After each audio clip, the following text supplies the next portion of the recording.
Today, we are calculating simple interest. I do talk a little fast, so make sure to pause the video, rewind it, or watch it at a slower pace just to make sure you understand it. Okay, our lesson target for today is to be able to write the simple interest equation and successfully solve it to calculate simple interest. So, first of all, what is simple interest? Well, it's the method of calculating the interest earned or paid on an initial amount over time.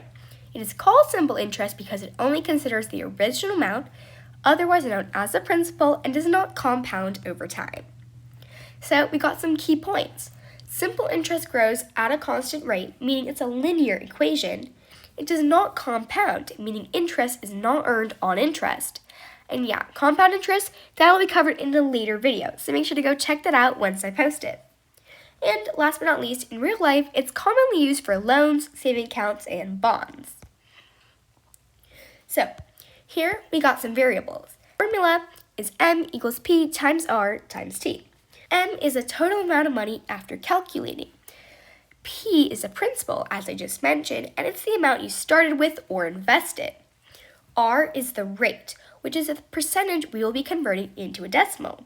Last but not least, T is the time spent invested in the bank.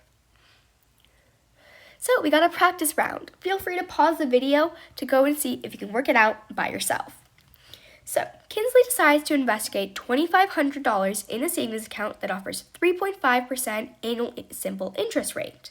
Here we got our rate, so we know our R is going to be 3.5% and our investing, or our P, is $2,500. Let's continue. She plans to leave the money in the account for 5 years, okay, there we got our time, without making any withdrawals. So we can tell it's simple interest. So our first question is, how much interest will Kinsley earn over 5 years? And secondly, what will be the total amount in her account at the end of 5 years? Okay, so we got two questions here. Let's dive in.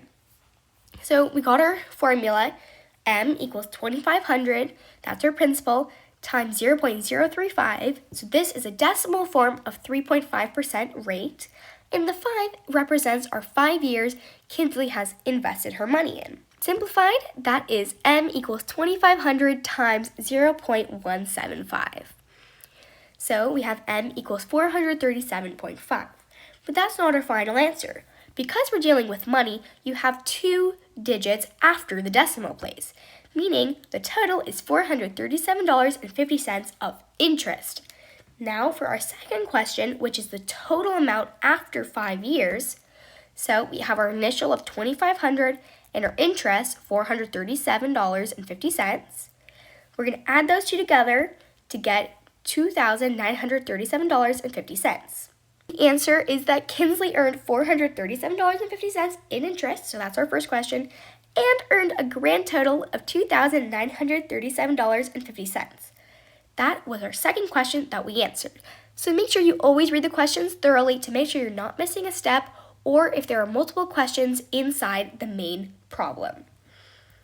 So in conclusion, I now know the proper formula for simple interest and can effectively describe the meaning of each variable and use that knowledge to calculate simple interest. Thanks for watching. Like, share, and subscribe for more how-to videos. This is Student Life Daily.